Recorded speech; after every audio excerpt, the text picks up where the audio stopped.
Welcome back to the Nikki Clarke Show. I am your host, Nikki Clarke, and I am so excited to be back here with another incredible story of transformation and upliftment. We have been transforming lives one story at a time for 17 years on the air. We started online and now we're on TV network Afro Global Television, which is across Canada on 6 cable channels. It's also seen in different parts of the world and my home country, Jamaica. So really excited to share this interview with you today. So today we have the pleasure of speaking with a remarkable woman whose life journey is a powerful testimony of transformation, resilience, and purpose. So joining us today is Kathy Roberts, originally from New York State and now proudly calling Kamloops, British Columbia, home. Yes. Kathy is part of a beautiful family legacy, a mother of 3 children, grandmother to 6, and a great grandmother to 6 little ones, ages 2 to 14, with more blessings hopefully on the way. And Kathy is a dynamic entrepreneur with dual citizenship and the owner of a thriving virtual franchise that ships nutritional products around the world. And her mission is simple yet profound, helping people look better, feel better, and do better. She's also a dedicated weight transformation trainer, guiding individuals to love the person they see in the mirror. Her passion for this work comes from her own deeply personal experience. Kathy once struggled with self-image, anxiety, and feeling unseen. But today, that one shy girl shines brightly, viewing the world through a new, dynamic, love-filled glasses. And her transformation fuels her mission to help others reclaim confidence, acceptance, and joy. Please welcome the amazing Kathy Roberts to the show. Hello. Sometimes you fade out, so sometimes I can't hear you. Oh. Yeah. Okay. Yes, better. I just gave the introduction, so. Yeah, I heard that, only some of it I couldn't hear. Oh, okay. Well, I was just saying, welcome to the show, Kathy. Yes, I'm glad to be here, Nikki, and it's a pleasure to be with you because you're quite a dynamic lady, and I met you on LinkedIn, and I thought, wow, I just follow you. You're amazing. Thank you so much. I appreciate that. And I am also inspired by your story. It's quite incredible. And I'd love for the viewers to hear more about your background. So let's get started. Kathy, you have such a rich personal story. Can you share a little bit about your upbringing in New York State and what eventually brought you to Kamloops, BC? Okay, I actually am the eldest of 10 children.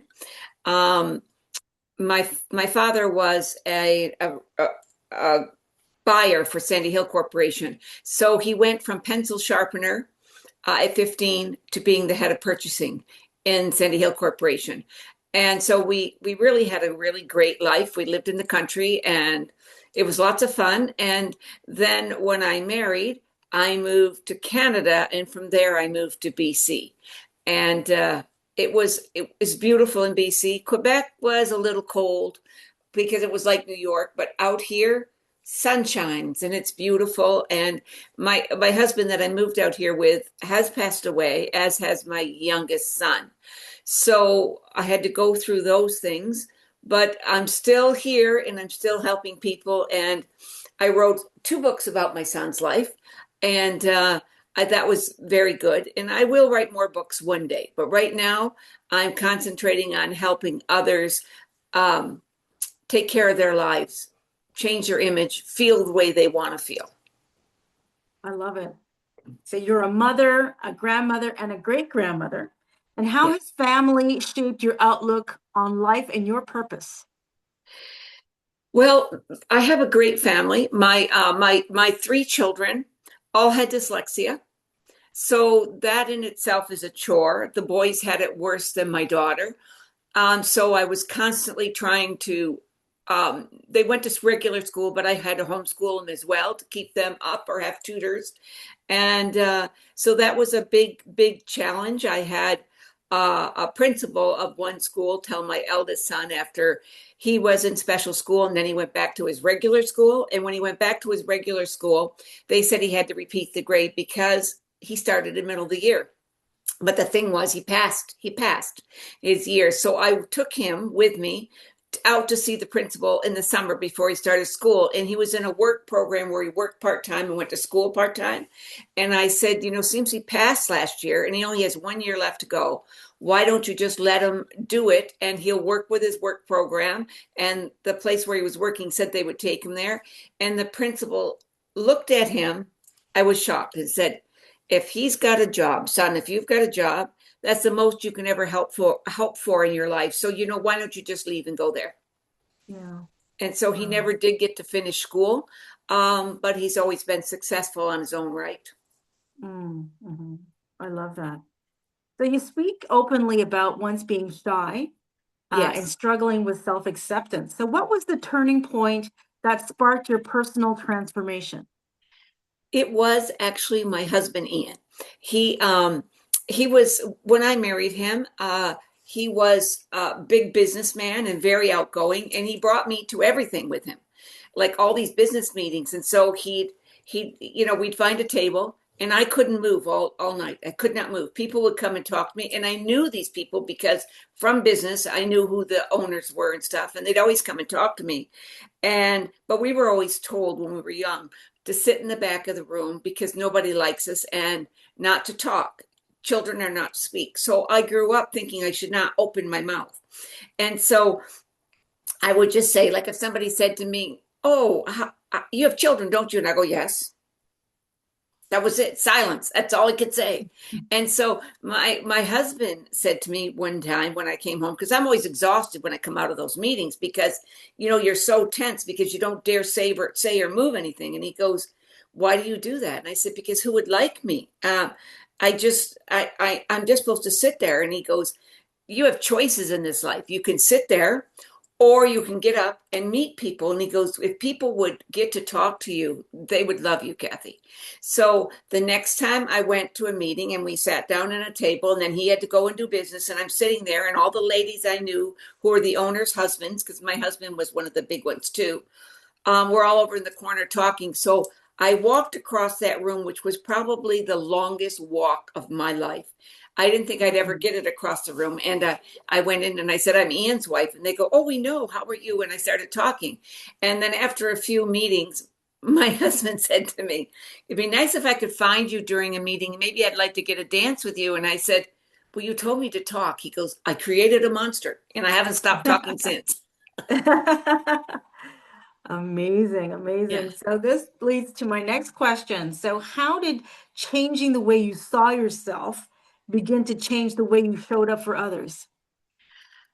Once I realized that I had a voice and that I could be me and not worry, then I wanted to help others. And so I started out, I mean, I ran a daycare to preschool for years. So I took underprivileged children. And the reason I chose to take underprivileged children is because I wanted them to see there was another way of life, that they didn't have to grow up poor. They could learn. And so we did all kinds, like I wrote plays for them.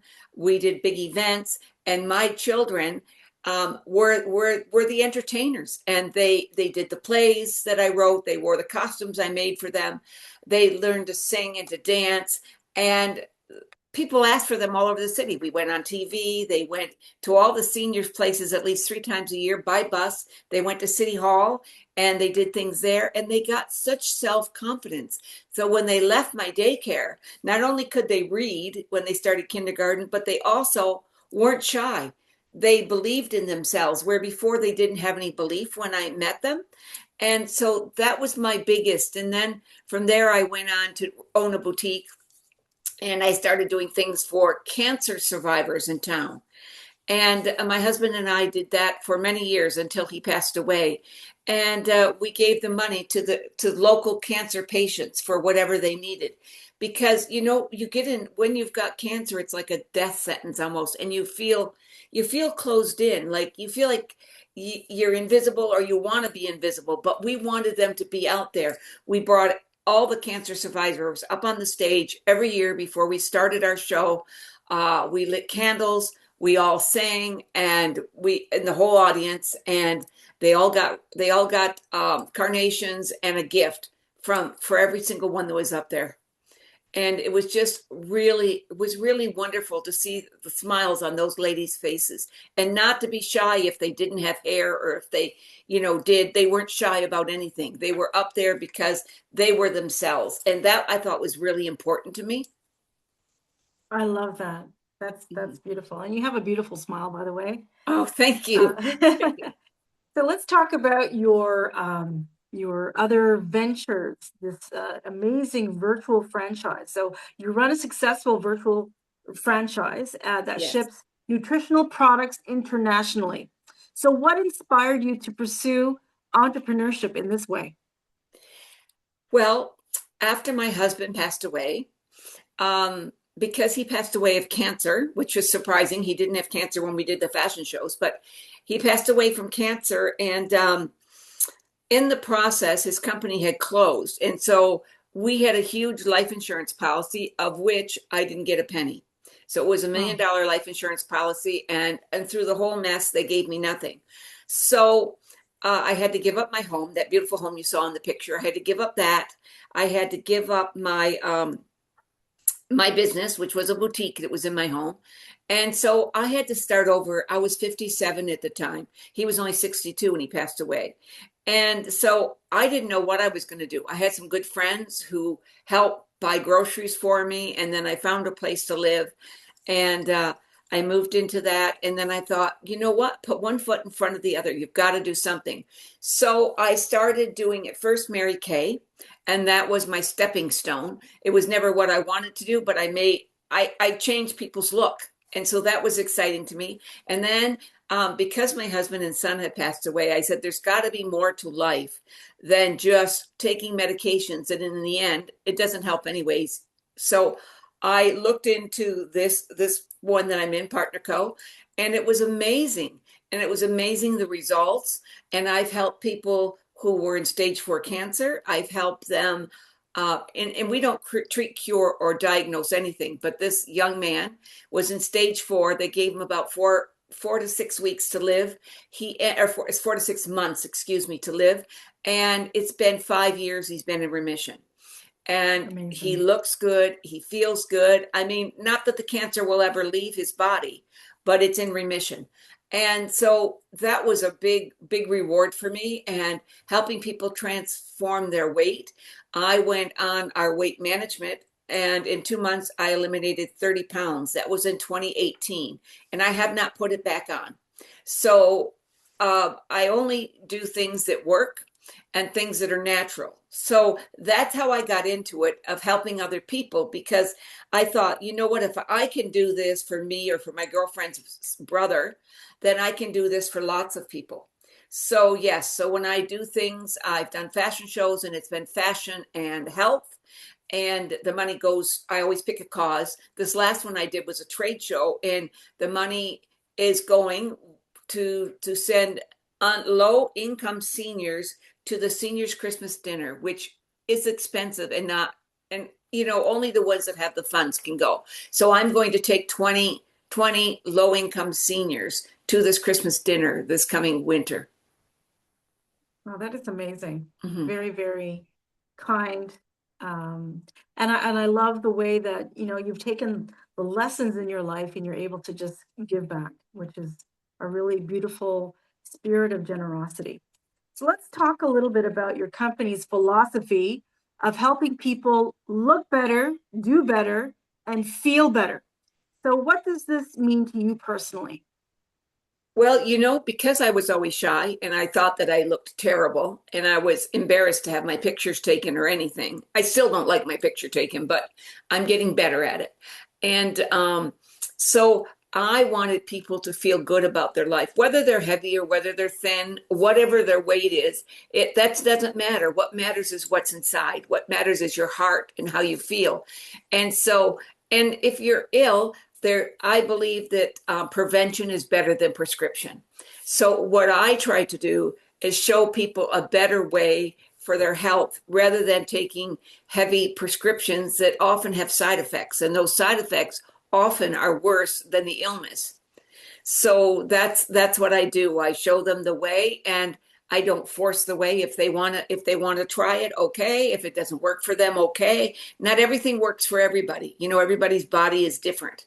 So my goal is just to make things easy on people if they choose that path, and to show them that we don't always, there's times we have to have prescriptions, but we don't always have to have prescriptions if we do prevention. And a lot of times when people are obese, because I was very obese, it is their shyness and their inability to cope with life around them. But if they can learn that they are beautiful the way they are and start loving themselves for who they are, I think that's a key. You don't have your body type is nothing. Your heart is what counts, and your mind, and your smile, and how you relate to people. Like, I love to see people on the streets. I love to say hi to them. I go to Costco often, and you're gonna laugh, but I go to Costco to just meet people and say hi. And Yes. because you know what? There's lots of people there. And so, and I love walking down the street and saying hi and taking my dog for a walk. My dog's got a pram, the old fashioned prams. Yes, he's Yes. got that. And he sits up in that thing. He's only 5 pounds. He sits up in that thing, and he's as proud as can be. And everybody stops to talk to him and take pictures of him and pet him. And it puts a smile on their face. So it's worth it to me. Like, he's just quiet, and he just loves people just like I do. He's quite shy though. He puts his head underneath the blankets a lot of times. Oh my, that's Yes. amazing. I'd like to see, what's your dog's name? Gucci. Gucci in the Yeah. pram in Costco. Yeah. Definitely, that must be quite people gravitate to that for sure. Yeah. Yeah. Um, let's talk about the products. You have all kinds of amazing products in your virtual business. What ones would you say are making the biggest impact in your clients' lives? I would say if I was to choose two, I would say the drops, which is our weight management. They're actually for hormones. They actually balance your body and your hormones. The side effect is weight loss. And so we've sold in the last couple of years over 1 million bottles of these drops. Yes. And then Noni, we've sold even more than that. And I don't know if you've ever heard of Noni. It's from Tahiti, and it's a fruit, a green lumpy fruit that looks really ugly. But the juice from that fruit has iridoids, and it has so much in it. And we take it and we put it into a juice with blueberries and grapes so that it has a taste. And that has been selling for 25 years. And we own all the rights to the fruit in Tahiti. And in turn, we set up schools for their children there and support their schools. And it's an amazing product. I take 6 ounces twice a day. And because I do that, knock on wood, I'm never ill. It has something that prevents the COVID, the COVID coming into your body. And so Mhm. there's studies on that. I drink it twice a day, and I'm just healthy. And I'm going to be 77 this summer. I don't feel 77. I feel more like 50. Well, you look absolutely stunning, and I love your energy. So keep doing what you're doing for sure. I have to Thank look you. into Noni, definitely. Oh yeah, Noni Um, is beautiful. Incredible, incredible. So you talk about viewing the world through new, dynamic, love-filled glasses. So what does love-filled living look like in your everyday life? It to me it means that everybody is equal. Everybody. It doesn't make any difference of our weight, our religion, our ethnic background. We are all people under God. And the thing is, um, we all get dressed the same way.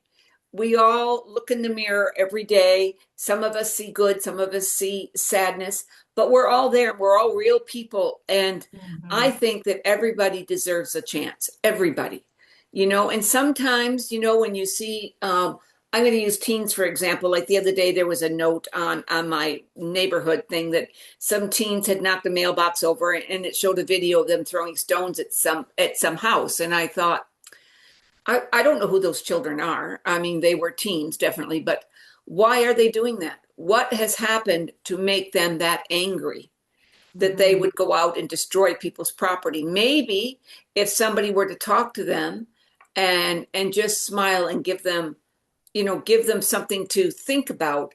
I'll tell you this: when I wrote my book about Brian's World, that was about my young son who died from the flu, but he had done drugs before that, and he just it was just too much for him. Anyways, I went to all the schools, and I had pictures of my son from birth until in the coffin.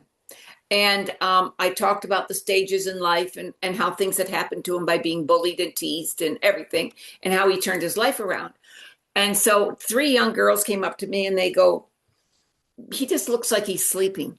And I said, "Yes, he looks like he's sleeping, but he is dead. And as much as I would like him back, he will never come back again. That's what you have to understand. Death is permanent. So never, ever do anything that will make it permanent, and never bully people." And then another young boy came up to me, and this boy, I don't even know him. It was in Saskatchewan, and I would love to see how he is today. But he came up and he said, "Did you ever give up on your son?" I said, "Not for a second of a millimeter of a day. Never." I said, "Because I knew inside the boy he was, and I knew that that boy was still there and that he would come back." And he did. And I said, "I hope nobody ever gives up on you, because you are a very, very handsome young man, and you'll go far in life. Just remember that." And I remember those two so much because, they really broke my heart in a way. And one time I belonged to PACE. I don't know if you know what PACE is. It's Parents Against Violence Everywhere. And I belonged to that. And I used to go and talk to people there. And this one lady, she was, I think she was from Iran or someplace, but her son had committed suicide at 11. He jumped off the Patala Bridge. And she showed me the letter he wrote when he passed away. And he said he couldn't take all the teasing and ridicule in school, but to please save his room the way it was, because he'll be back. He just needed to show people that they can't treat him like that. Now, in his young mind, for some reason, he thought that he would die, but he could come back. And what a sad thing, because kids, they don't understand. They don't really understand, and others don't understand what they do to somebody's self-esteem and stuff when they bully them or make fun of them or tease them. It's just awful. And I had that happen to me when I was young, and I had a neighbor who always teased me and made fun of me. And I used to think I was nobody. And she'd get on the bus and she'd ridicule me all the time on the bus, make fun, make fun, make fun. And so I was really shy in school. I didn't want to say anything. And but now I know she was wrong. And I have a great life, and she ended up with a not so great life. And it's because I just kept going one foot in front of the other and believing. Mm, that is beautiful. Thank you so much for sharing that very personal story. It really Mhm. resonated with me, and I know many others will be inspired by that. But Mhm. as we wrap up, I just want to ask this question. You described such a beautiful family life. What legacy do you hope to leave for your children? I hope that I leave a legacy that to be your own person and to love everybody. There's no reason to discriminate people for any reason. And I want my grandchildren and my great grandchildren to know that no matter what you do in life, as long as it's on the up and up, and you take the time to smile and be yourself. Be yourself and love those around you. Treat people with respect. Everybody deserves respect, no matter who they are. I agree, 100%. So what's next for you on your journey? Any new programs, goals? What should we look out for? Well, I'm going to keep working from home. I enjoy that. This last show I did was my last show. It takes me three months of 12 hours a day. And it's getting to be too much. Like my partner, I have a partner because my husband died, and he finds that he's always alone because I'm busy. I'm in my office. I close the door. I'm in here for 12 hours a day. So I am trying to retire a little bit, but I will still be doing for the seniors Christmas dinner. I go and collect door prizes. So I still will do that because to see the smiles on these seniors' faces when they get some little trinket or something. So I still will do that and still help people and encourage people any way they want. Anybody that approaches me, I'm there for them. Um, I won't be going and doing big events anymore. I think it's time for me to spend some time with me and my little dog who misses me when I'm working all the time. Absolutely. Gucci. Yes, Gucci Gucci. needs you. Yes, Gucci. He's here someplace, but he's very shy. I don't see him. He might have went outside. So he's always Well, I afraid when just, I'm on TV that I'm going to pick him up and show everybody, and he's shy. He doesn't he's want a little to. shy. Yeah, Well, I just want to thank you so much for your time with us today. I learned a great deal about you, and I am so moved by just your accomplishments and just your heart of gold, thank you. and what you do to give back to community. So really, really pleased that we connected, and now we're going to stay connected for Yes, for as sure. long as possible. So how can people connect with you on social media, or what's the best way to reach out? Well, if they can actually call me if they choose. I'll give you three ways. They can call me, and my phone number is 778-472-1188. That is a landline. I don't care for my phone. And then they also can go on Facebook. I have two sites. One is Kathy Roberts Kamloops, and the other is Kathy's Closet and or Kathy's Corner, excuse me. Kathy's Closet was my boutique. Kathy's Corner, and in that one I have a lot of the products, and the one with the Kathy Roberts Kamloops, that is just my partner co one. And also I have an email, and it's quite easy. It's the letter I, the letter C, the letter U, the number 4, success at shaw.ca. So I see you for success I and at love that. shaw.ca. And I think that people remember that because I want everybody to be successful. Yes, yes. I understand that. I'm a big cheerleader for everyone too. So that is important to have people like you around. Kathy, again, it's been a pleasure. Thank you so much for your time and your pearls of wisdom. And hopefully we can connect in person, Kamloops, or come down to where I am in Ontario, and I'll certainly host you. Thank you so much. Okay, thank you so much. And you never know. I'm going back to New York this summer, and I'm not sure where I'm going from there. Fantastic. Fantastic. Okay, All thank you right. so You've been much, Nikki. watching. You're welcome. You've been watching the Nikki Clarke Show with the fabulous Kathy Roberts. Please reach out to her on social media, and we'll see you the next time. Stay transformed, stay informed, and never give up. Thank See you you. next time. Bye. Bye for now.